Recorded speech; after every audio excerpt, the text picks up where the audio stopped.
Hello नमस्कार साथियों, स्वागत है आप सभी का आपके अपने चैनल प्रियंका हिंदी एकेडमी में।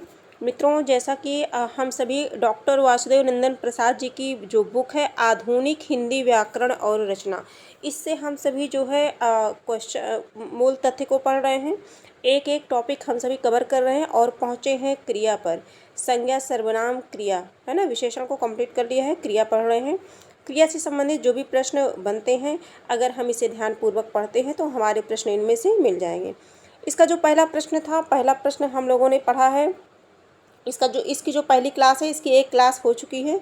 इसकी जो है एक क्लास हमारी हो चुकी है और ये जो क्लास हुई है इसमें हम लोगों ने क्या क्या देखा है ना, क्या क्या देखा है, उन सब चीज़ों को हम सभी देखेंगे। आज की क्लास में थोड़ा सा चर्चा कर लेते हैं, उसके बाद हम आगे बढ़ते हैं। कार्य और भेद काल क्रिया के पक्ष पद परिचय। तो हम लोगों ने जो देखा अब तक, कार्य देखा है, क्रिया क्या है, क्रिया की परिभाषा और भेद देखा है। काल अभी नहीं देखा है, बस यहीं हम सभी पहुँचे हैं। क्रिया जिस शब्द से किसी कार्य का करना या होना पाया जाता है उसे क्रिया कहते हैं, है ना। जैसे पढ़ना, खाना, पीना, जाना इत्यादि, है ना। क्रिया विकारी शब्द है। विकारी का मतलब होता है जिसके रूप, लिंग, वचन और पुरुष के अनुसार जो है परिवर्तन होता है। जिसके रूप में लिंग, वचन और पुरुष के अनुसार जो बदलते हैं उन्हें जो है क्या कहते हैं, विकारी शब्द कहते हैं। और जो नहीं बदलते उन्हें अविकारी कहते हैं, इसलिए आ लग गया है। और फिर हम लोगों ने देखा था धातु क्रिया का मूल धातु है। क्रिया का जो मूल है वो धातु है।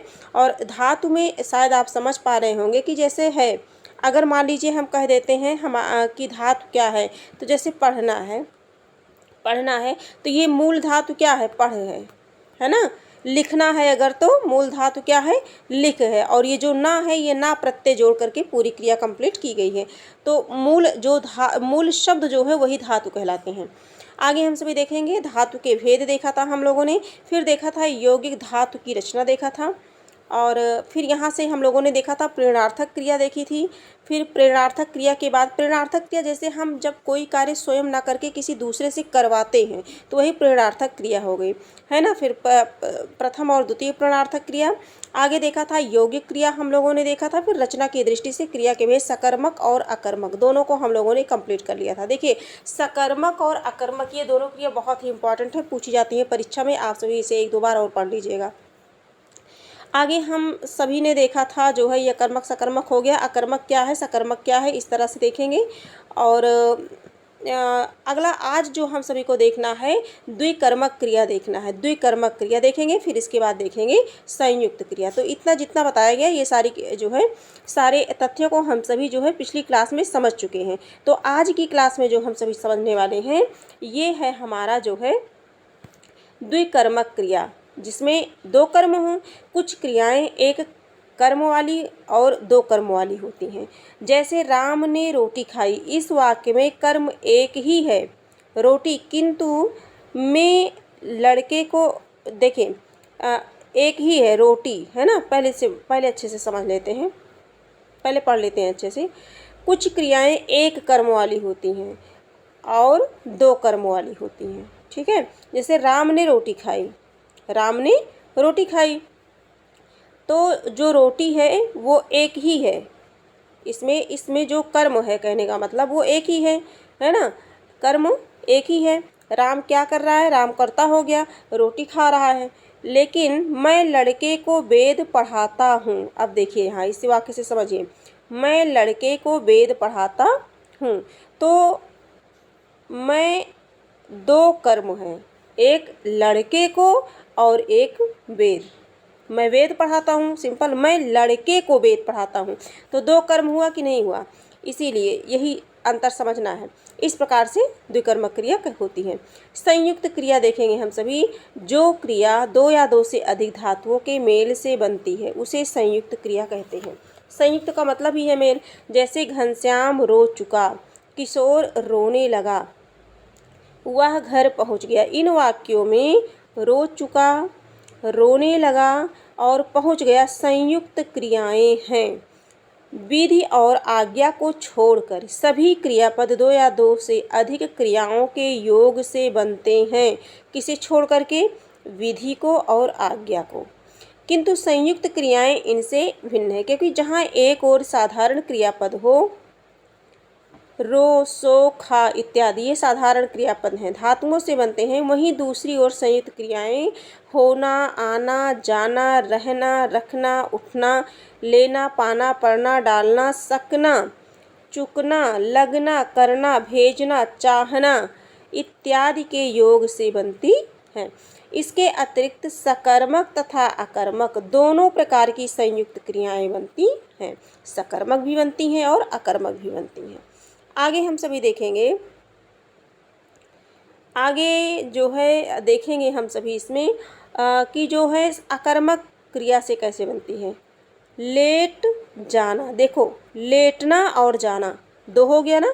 गिर पड़ना, गिरना और पड़ना ये दो हैं, दो संयुक्त क्रियाएं हैं। सकर्मक में देखते हैं, सकर्मक में देखेंगे बेच लेना, बेच लेना तो बेचना भी लेना भी ये दो क्रियाएं हुई कि नहीं हुई।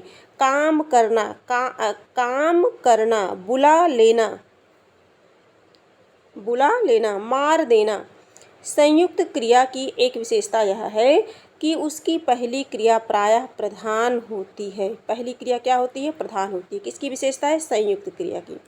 और दूसरी उसके अर्थ में विशेषता उत्पन्न करती है। जैसे मैं पढ़ सकता हूँ, इसमें अगर हम देखें तो सकना क्रिया पढ़ना क्रिया के अर्थ में विशेषता उत्पन्न कर रही है। देखो पढ़ना भी क्रिया हो गया, सकना भी हो गया। मैं पढ़ सकता हूँ, है ना। तो जो सकना क्रिया है ये पढ़ना क्रिया के अर्थ में विशेषता उत्पन्न करे। हिंदी में संयुक्त क्रियाओं का प्रयोग अधिक होता है। अब हम संयुक्त क्रिया को देखेंगे, ये इम्पॉर्टेंट है।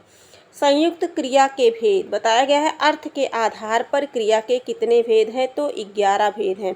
यहाँ से प्रश्न बनता है कि अर्थ के अनुसार संयुक्त क्रिया के कितने भेद हैं? तो अर्थ के अनुसार संयुक्त क्रिया के 11 भेद हैं। अब हम 11 भेदों को समझ लेते हैं। आरंभ बोधक, सबसे पहला आरंभ बोधक है। जिस संयुक्त क्रिया से क्रिया के आरंभ होने का बोध हो। पहले हम जो शब्द देखेंगे तो उससे अर्थ लगा लेंगे। आरंभ होने का बोध हो, उसे आरंभ बोधक संयुक्त क्रिया कहते हैं। जैसे वह पढ़ने लगा, पानी बरसने लगा, राम खेलने लगा। मतलब लगा आरंभ, आरंभ होना, है ना।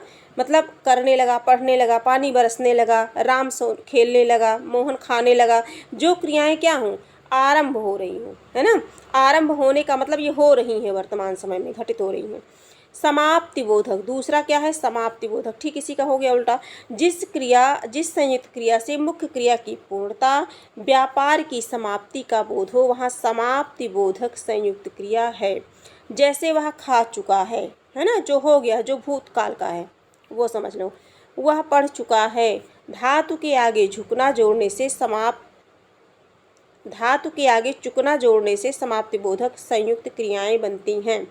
अगर हम बात करें तीसरे की तो अवकाश बोधक, जिससे क्रिया को निष्पन्न करने के लिए अवकाश का बोध हो। किसका बोध हो? अवकाश का बोध हो, वह अवकाश बोधक संयुक्त क्रिया होती है।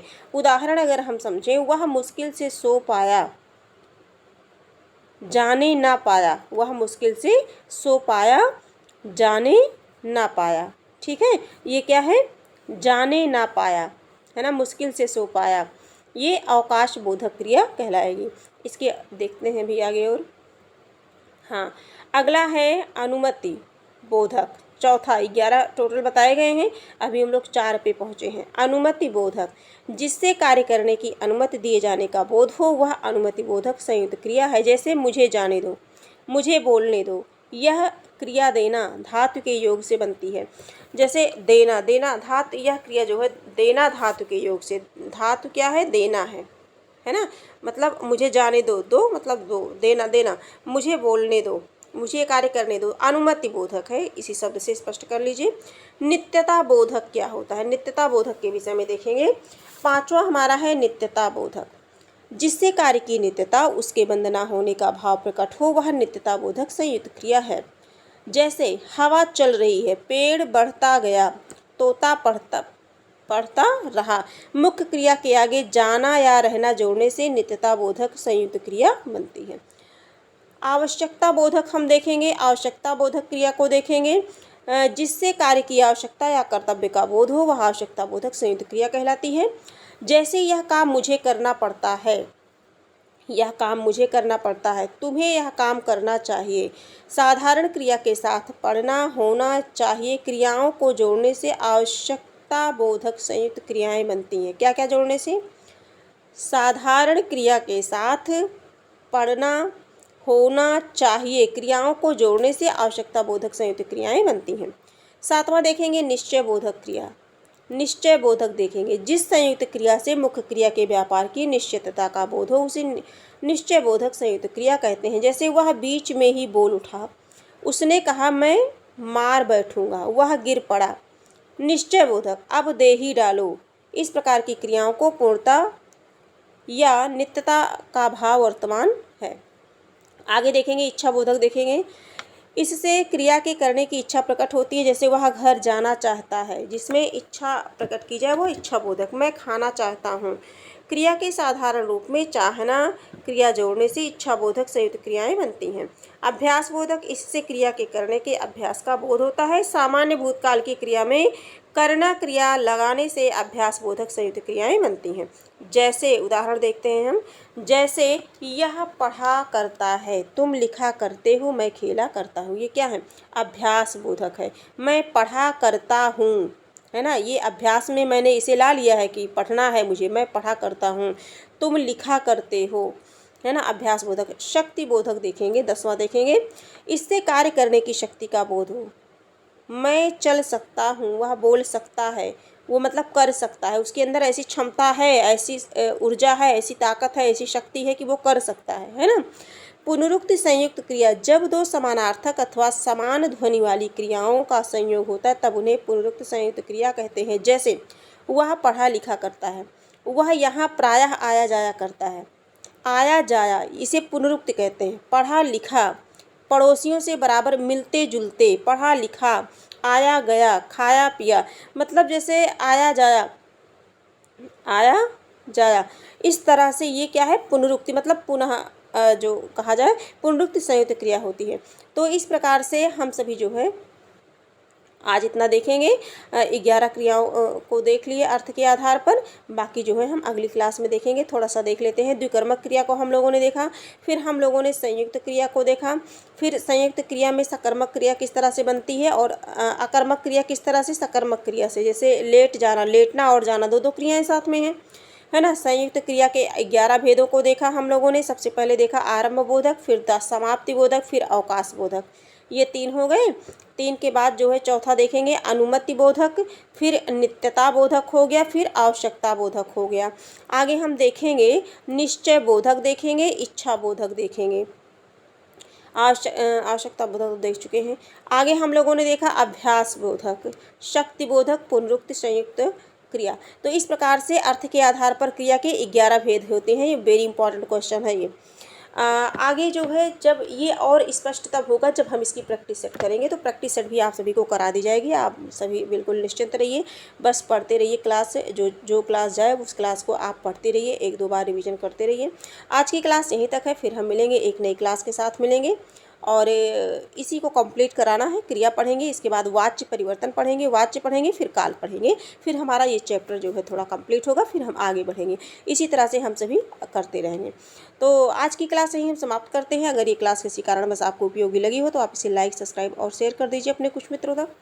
हाँ, कमेंट में अपने सुझाव अवश्य लिखें, क्योंकि आपके जो है कमेंट का मुझे बेसब्री से इंतज़ार रहता है। और जो भी टॉपिक आप पढ़ना चाहते हैं, जो आपको ऐसा लगे कि तैयार नहीं है, तो आप उन्हें बता सकते हैं।